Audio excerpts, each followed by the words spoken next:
Hi everyone, so this video is just going to be a watercolor speed paint sketch type of thing. I've been really inspired by the channel called Juicy Ink lately. I'm sure a lot of you have heard of her. She's a really talented artist, well, really skilled artist, especially when it comes to watercolor. I've been watching a lot of her watercolor videos lately, and she uses markers to use as some of the watercolor, and I really wanted to try that because I actually have some watercolor brushes, the Sakura Koi watercolor brushes. Those are just all the materials I'm going to be using. I'm going to be using the watercolor brushes along with my actual watercolors, so I used my actual watercolors to do the skin tone, but with my set of watercolors, I've never been able to find like a good cyan blue, and in my Koi water brush, in my Sakura, the Koi water brushes, there's a really nice bright blue, and I wanted to try it out. And I'm not sure how the light fastness is with these watercolor brushes, but they are really nice bright colors, which I have a hard time getting bright watercolors for some reason, so I was really excited to try these out. And I actually won these online maybe like a year or so ago. I think it was on Pagey World when I used to post there, but I did win these online. I might have been one of those drawing contests that they have, but I haven't used them yet because I've never really found a use for them. And I'm also using these new watercolor brushes that I got at Michael's, and I've been looking for brushes like this for a really long time. I just can never find brushes that are wide enough that come to a fine point, and I found a pack. They were like brown Taklon brushes or something like that. The brand is just Craft Smart. It's not even an artist quality brand, it's a craft brand, but they are working so well for me. I really like them.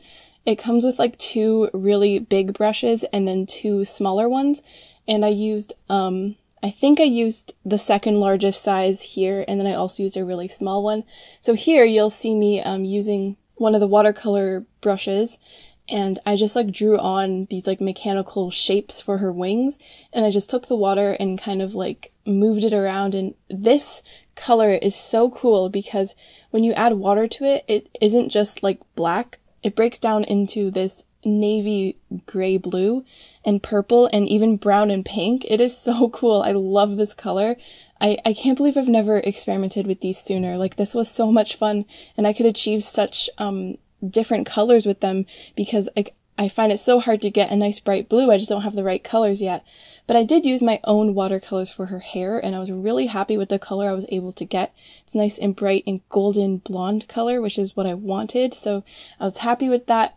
And for the outlines, I just used a red Pilot Color Eno because those tend to dissolve in the water. So if you add water to them, they kind of blend into the watercolor, and they're less noticeable, and then you can add on top of that your own outlines if you want to. And another thing I did, I forgot to mention, I used the watercolor brushes to go on my palette, and then I just mixed water with them, and I used them like a regular watercolor.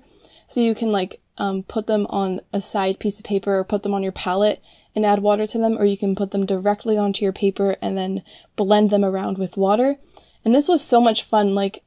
This painting turned out exactly how I wanted it to turn out, which I was really happy about, and it just went according to plan. And I always struggle with overworking things. I actually recorded a watercolor painting the other day, but I was just not happy with it, so I sketched this one out and recorded this one. I told myself, don't overwork it, because I always overwork watercolor drawings.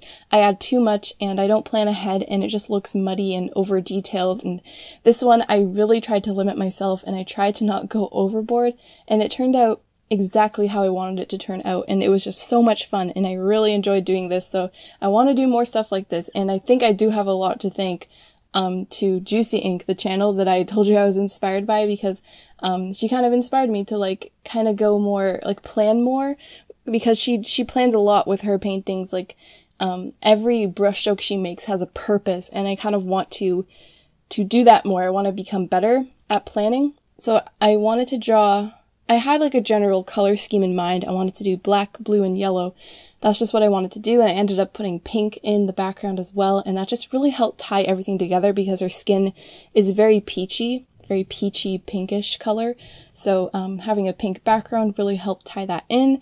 And the one thing that I did kind of mess up was her eyes, but I was able to fix it because watercolor can be lifted pretty easily, because I wanted her eyes to be a bright blue, but then I put the bright blue in and then I colored in her pupil, but the pupil bled into the bright blue and then her whole eye looked black. So I had to like lift that off, wait for it to dry, add the bright blue back in, but of course it wasn't as bright as it was before because it was kind of muddied by the black color, but I was able to make her eyes look blue, and of course once you add the highlight to the eye, it just gives it so much more life. And I just had a lot of fun, like, taking my time, thinking carefully about what I wanted to do with the painting. Another thing that I almost messed up was her mouth, because it was starting to, like, I added on the top lip, and it just looked weird. It didn't look like a lip. It looked like it was too thick at the sides, so I kind of had to, like, spread it around, lift it off, and wait for it to dry, and then I ended up going in with a brown, Prismacolor Color Race, and that kind of helped it. But I just really like the way all the colors blended together, like around where the wings kind of come out of her dress. I like how it goes from like a pale sky blue to a brighter blue into this pinkish purpley black color, and I love when watercolor leaves a hard edge. I used to not like this to happen. I used to try to get everything to blend out, but why would I do that when watercolor creates this natural, really pretty texture? So I'm trying to let that shine through a bit more. I'm trying to get faster and better at watercolor because I used to not like it, and now it's my favorite medium other than digital art. Like, digital art and watercolor are my two favorite mediums at the moment.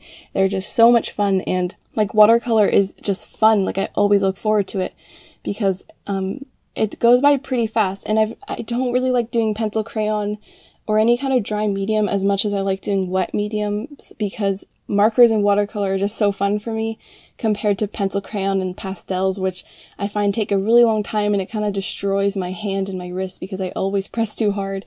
And it's just like, I always found myself being able to relax more when I'm using dry mediums because they're not gonna dry on you and create like an edge that you don't want. Like, they're easier to blend and control, but they just take so long, and I'm not good at them.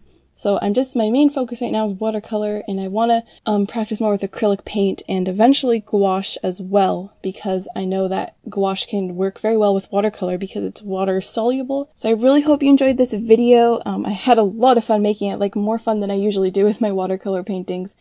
And let me know what you think of it and what your favorite medium is. And please make sure to like the video and subscribe if you want to see more videos from me. I just had a lot of fun overall, so I hope you enjoyed this. Thanks for watching, and I'll see you in my next one.